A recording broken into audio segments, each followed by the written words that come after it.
안녕하세요. 에어입니다.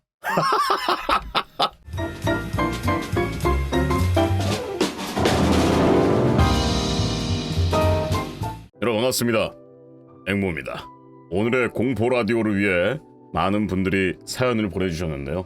그 이야기들 중 13개를 소관해서 제가 한번 쭉 다 읽어보는 시간을 가질 거고, 이 중에서 가장 무서웠던 이야기 적어주신 분께 치킨 한 마리 보내드리겠습니다. 왜냐면 곧 있으면 또 말복이거든요. 아무튼 오늘 컨텐츠 앵보의 괴담회 바로 한번 진행해보도록 하죠. 제가 가져온 이야기는 제가 직접 겪은 이야기는 아니지만 자그마치 10년 전에 들었음에도 아직까지 생생하게 기억하고 있을 정도로 무서운 이야기입니다. 그때 당시에 이야기를 해주신 선생님은 실화라고 하셨으니 일단 실화 기반이라고 적어두겠습니다. 이곳은 아주 평범한 건물이었다. 건물주가 맨 위층에 살고 있었고 건물의 다른 공간은 새를 내어주는 평범한 건물. 그러나 어느 날 건물주에게 민원이 하나 들어왔다. 건물 냄새가 너무 심해요. 이거 좀 해결해주세요. 마침 건물주가 느끼기에도 뭔가 냄새가 나는 것 같아 건물주는 냄새의 원인을 조사하기 시작했습니다. 층 하나하나를 내려가며 조사를 해보았음에도 내려갈수록 냄새가 심해지기만 했었거든요. 결국 옥상부터 1층까지 모두 확인을 했어도 그 냄새의 원인을 찾지 못했습니다. 그렇다면 남은 공간은 하나. 얼마 전에 월세를 얻은 청년이 뛰어나가 버린 지하 원룸이었습니다. 건물 한편에 놓인 계단을 타고 내려갈수록 견딜 수 없을 정도의 냄새가 심해지기 시작했고 집주인은 냄새의 원인이 여기에 있을 거라고 확신했습니다. 문을 열고 들어가니 딱히 뭔가 이상해 보일 것이 없어 보였습니다. 그래도 이곳 말고는 다른 공간이 없었기에 이곳을 살펴보기로 했습니다. 찾은 것 같습니다.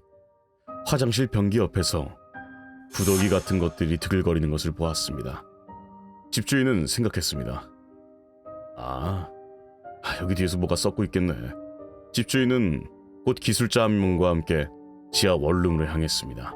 기술자는 처음에 변기를 뜯어냈습니다. 냄새의 원인은 보이지 않고 벌레가 우글거리는 것만 보기만 했죠. 딱히 이상한 게 보이지 않자 다음엔 세면대의 거울을 뜯어냈습니다. 뒤에 뭔가 공간 같은 게 있는 것 같았거든요. 툭. 거울을 떼어내니 뭔가 이쪽으로 쓰러졌습니다. 그것은 랩으로 둘둘 말려있는 반쯤 썩은 상태의 시체였습니다.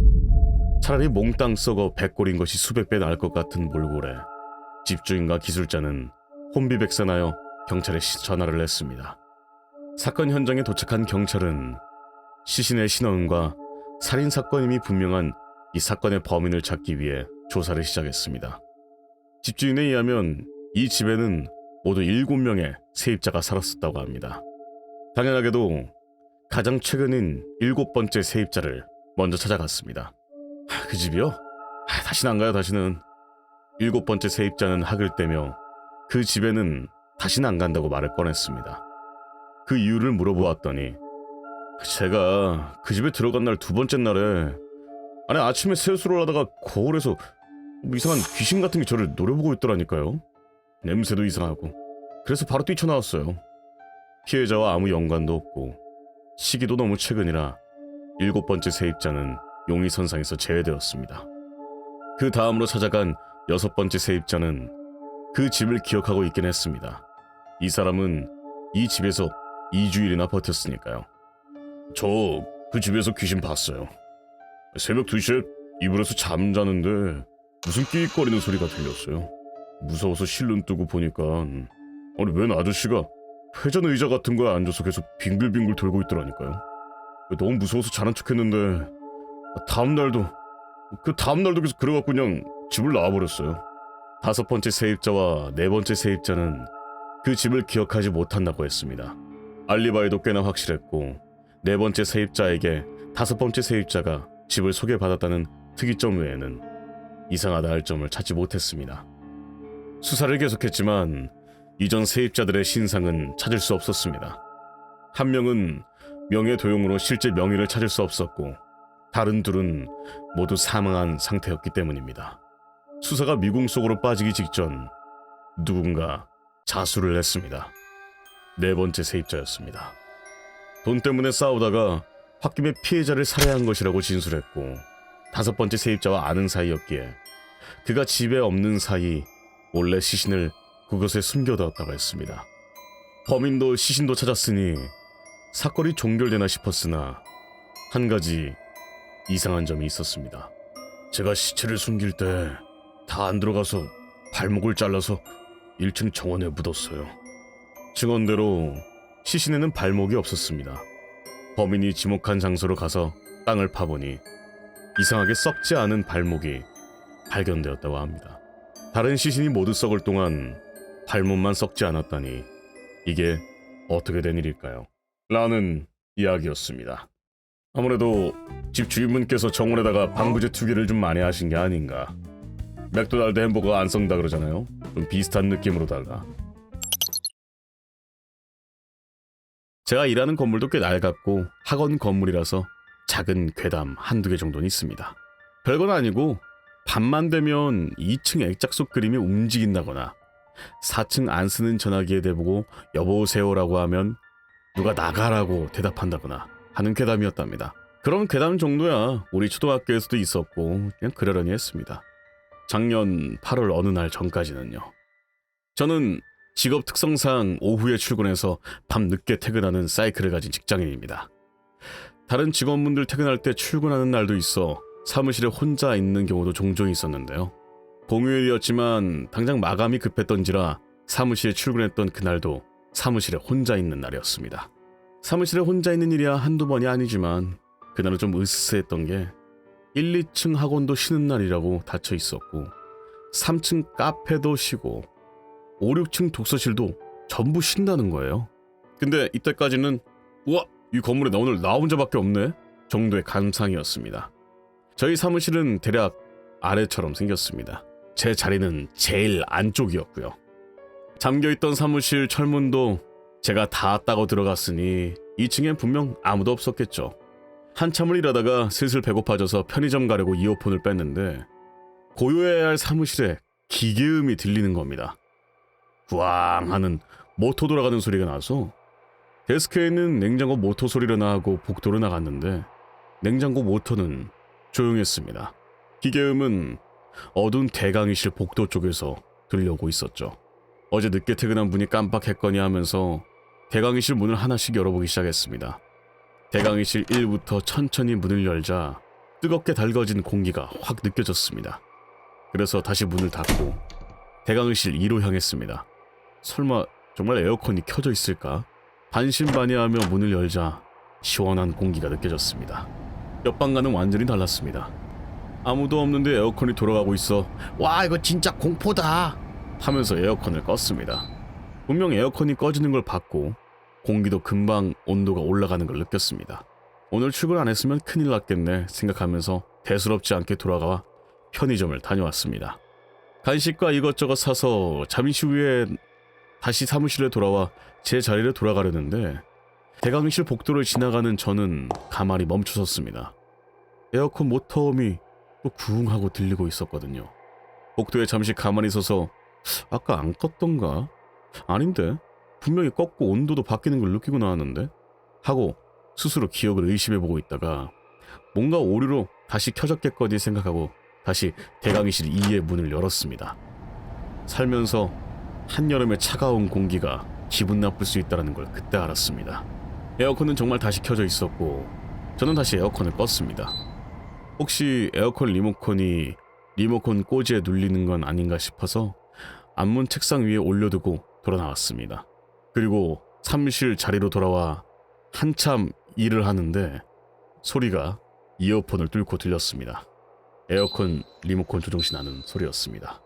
무슨 일이 일어난 건지 이해가 안 가서 제 사무실을 나와 조심스럽게 복도를 걸어갔습니다. 대강의실 이 앞까지 가는 내내 내 돈도 아닌데 그냥 켜져 있게 둘까 고민도 해봤지만 이때까진 무서움보단 궁금함이 커서 어찌저찌 다시 대강의실 앞까지 갔습니다. 천천히 문을 여는데 문틈 사이로 기분 나쁘게 차가운 공기가 바로 느껴졌습니다. 한두 번이야 오르겠거니 할 텐데 3번씩이나 이런 일이 일어나는 데다가 이번엔 에어컨 리모컨 조작음까지 듣고 나니 그제야 오싹해지더라고요. 문 앞 책상 위에 있는 리모컨으로 다시 에어컨을 끄고 똑같은 자리에 다시 올려둔 뒤 슬쩍 교실을 둘러보았습니다. 하지만 여전히 아무도 없더라고요. 에어컨을 끄면 다시 사무실은 쥐죽은 듯이 조용해졌고 여기엔 저 혼자뿐이라는 게 선명하게 다가왔습니다. 이때부터 어떻게 생각해도 오싹하고 무서워서 핸드폰으로 디스코드를 틀었어요. 마침 들어와 있던 친구들한테 공휴일 출근 한탄도 좀 하고 우리 학원에 더위 타는 에어컨 귀신이 있는 것 같다고 가볍게 얘기하면서 무서운 것도 좀 잊으려고 했습니다.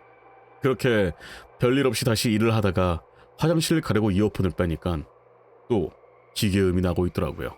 친구들한테 야 에어컨 또 켜졌어 미치겠다 하고 말하고 화장실 갈 겸 이번엔 아예 리모컨을 가지고 나오자 하고 자리에서 일어났습니다. 그런데 대강실 복도 앞까지 걸어가니 이게 귀신이 아니면 어떡하지? 하는 생각이 들더라고요. 그런 생각을 하면서도 대강실 이 앞까지 갔습니다. 하지만 문을 열 용기는 안 났습니다. 그래서 저는 문을 여는 대신 문에 나 있는 창문으로 슬쩍 안을 들여다보기로 했습니다. 그래서 슬쩍 창문 틈으로 교실을 보는데 창문 틈으로 보인 건 교실 한가운데 책상 위에 놓여진 에어컨 리모컨이었습니다. 제가 마지막으로 저걸 조작했을 때는 절대 이 창문에선 안 보일 각도로 문 앞에 붙어있는 책상 위에 두고 나왔거든요. 깨닫고 나니까 다리가 덜덜 떨리더라고요. 마치 교실 한가운데 놓아둔 게 하는 미끼처럼 보였습니다. 저 보란듯이 놔둔 게 그제서야 무서워져서 무작정 뒤돌아 제 사무실까지 뛰어들어와 방문을 닫았습니다. 혹시 몰라 잠그기까지 했어요. 그리고 사무실 책상 위에 두고 갔던 핸드폰 디코에다가 친구들한테 나 집에 갈래 하고 징징거리려는데 친구가 너 오늘 사무실에 혼자 출근했다며. 아이씨 안 그래도 무서운데 무슨 소리를 하는 거야.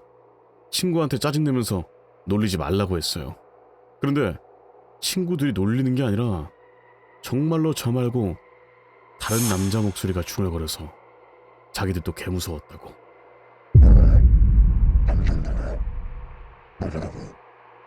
계속 얘기를 했다는 거예요. 그때부터 무슨 생각을 했는지도 잘 기억이 안 나고 당장 집에 가려고 했던 것만 기억이 났습니다. 친구들이 그런 소리를 들었다는 것도 무서웠지만 정작 그 공간에 있는 저는 아무것도 못 들었다는 것도 너무 무서웠습니다. 일이고 에어컨이고 집에 가자 그냥 집에 가야겠다 싶어 컴퓨터 파일들을 저장하고 최대한 빨리 종료시키고 있는데 쾅쾅쾅 누군가 사무실 철문을 때렸습니다. 너무 놀라고 무서우면 비명도 목에 막혀 지를 수가 없더라고요. 울음이 터질 것 같은 입을 손으로 틀어막고 자리에 주저앉아 책상 아래 숨었습니다. 귀신이든 사람이든 없는 척하고 죽은 듯 있다가 좀 진정되고 나면 바로 택시를 불러서 집에 가려고 했습니다. 손발이 패닉에 벌벌 떨리고 사무실 에어컨은 분명 나가려고 껐는데 언쩐지 서늘한 게 추워서 이빨이 덜덜 부딪히기 시작했습니다. 그렇게 몇 분쯤 지났나? 간신히 진정이 되고 나서 고개를 드는 순간 어두운 복도가 보이는 사무실 문 창문 너머로 사무실을 바라보고 있던 무언가와 눈이 마주쳤습니다. 정말 너무너무 놀라 있는 대로 소리를 악 지르고 웅크려 벌벌 떨고 있는 저 멀리서 거기 사무실 사람 있어요? 하는 경비 아저씨 목소리가 들려오면서 울면서 저 있어요 아저씨 하고 달려나갔습니다. 아는 사람을 만나니까 너무너무 긴장이 풀려서 복도 한가운데 주저앉아 경비 아저씨한테 자꾸 혼자 있는데 빈 강의실 에어컨이 혼자 자꾸 켜지고 누가 사무실 보고 있었다고 저 너무너무 무서웠다고 막 이야기를 했습니다. 그래서 같이 대강실 이 에어컨을 끌어가기로 했습니다. 혼자가 아니니 좀 용기가 나더라고요. 천천히 사무실 복도를 걸어 데스크까지 와서 대강실 복도 앞에 섰는데 온몸에 소름이 돋았어요. 분명 저는 용기가 없어 닫아놓은 채 건드리지 않았던 대강의실 이 문은 활짝 열려 있었습니다. 경비 아저씨는 저벅저벅 들어가셔서 에어컨을 끄셨습니다. 리모컨을 원래 자리에 가져다 둔 후 손전등을 들고 강의실 안을 두루번거리시며 책상 아래나 사물함 캐비넷을 열어보시길래 뭐 찾으시냐고 했더니 저번에도 웬 학생들이 숨어 들어와서 무단으로 강의실을 사용했다. 그 말을 들으니 긴장이 탁 풀렸죠. 내가 겪은 것도 그런 애들 장난이었을 수도 있겠구나. 놀란 심장을 다독이고 있었습니다. 그리고 잠시 후 여기서 지금 뭐 하는 거야? 하는 경비실 아저씨 목소리가 들렸고 저는 놀라서 대강의실 안으로 들어갔습니다. 대강의실 이 맨 끝 프린트실 가는 쪽문이 있는데 거기서 남자 하나가 설설 기어나오고 있는 겁니다. 검고 후줄근한 옷에 키는 크고 땀으로 흠뻑 젖은 머리를 하고선 죄송합니다 하고 기어나오더군요. 독서실 다니는 재수생인데 오늘 독서실 문이 닫아서 우리 사무실 비번을 아는 김에 돌아왔다고 인적사항을 받아두고 다신 사람 놀래키지 말고 몰래 들어오지 말라고도 했습니다. 사람이었구나 하는 안도감에 그날 집에 가서는 쓰러지듯 자고 일어났습니다. 그렇게 저의 귀신 소동은 끝나는 줄 알았는데요. 그 다음 날 출근 날이 되어 다시 학원에 출근해보니 경비 아저씨가 학원에 와 계셨습니다. 그러더니 저한테 얼른 와보라고 그때 그 학생 인적사항 받아두지 않았냐고 당혹스러워하는 얼굴로 부르시더라고요. 그때 받아둔 이름이랑 나이, 전화번호까지 다 보여드렸는데 독서실 쪽에는 그런 학생이 없다고 했다는 거예요. 아래층 재수학원에도 물어봤더니 이런 학생은 없다고 했습니다. 결국 경찰까지 불러 그날 CCTV도 같이 돌려보면서 신원을 특정해보려고 했지만 워낙 학원 안이 어두웠고 특히나 강의실 이쪽은 불 한 번이 켜진 적이 없어 정보가 없었습니다. 결국 완전 외부인인 것 같고 어제 거짓말로 상황을 빠져나간 것 같다. 의도나 목적을 모르겠으니 조심하라. 난 말만 듣고 수사할 것도 없이 마무리가 되었습니다. 학생이라고 했는데 불 한 번 켜지 않고 학원에 숨어있다고 생각하니 정말 미친놈이나 싶어 오싹했어요. 그래서 퇴근은 그때 같이 뒷고했던 친구들에게 나 큰일 날 뻔했을지도 몰라 이야기를 하고 있는데 그럼 그때 나가라고 속삭이던 남자 목소리가 그 사람인가? 야 우리 그때 진짜 개쫄았다니까? 그러는데 4층 괴담이 생각이 그제서야 났습니다. 나가라고 했다던 정체 모를 수화기 너머의 음성. 그날 지독하게 저를 놀래켰던 건 귀신이었을까요? 아니면 정체불명의 사람이었을까요? 명확히 해결된 건 아무것도 없는 채로 저는 오늘도 그 사무실로 출근을 합니다. 라는 이야기였습니다. 센데? 아 여기 글 쓰시는 분들이 계속 오셔갖고 지금 평균 올려버리네 또? 아무튼 이렇게 이번 여름을 맞아 괴담을 읽어봤습니다. 다음에도 또 무서운 이야기가 있다고 하면 또 여름이라면 한 번 더 진행해보려고 합니다. 좋아요와 구독 안 누르면 니네 집에 숨어있을 거임.